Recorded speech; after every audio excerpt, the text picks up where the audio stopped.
Hey everyone, my name is Jaime Daimel and this is my project for LJET 5 and this is my guest. Hello, good day everyone. I am Harley Monticalvo, a second year business ad student, major in marketing management. And miss, my question is, what is language? Okay, so language is like what we use to communicate with one another. It can also varies in how we write, how we talk to someone, or how we express to someone. Okay, then my second question is is language and dialects the same?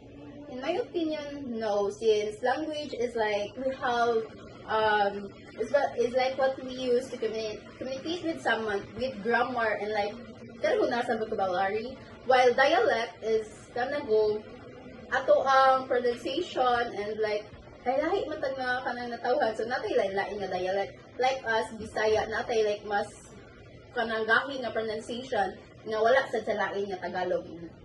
Then my last question is what is the difference between language and communication?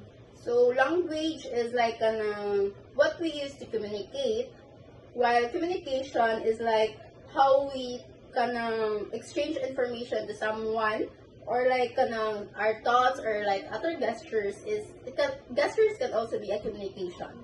And that's all. That's Thank you.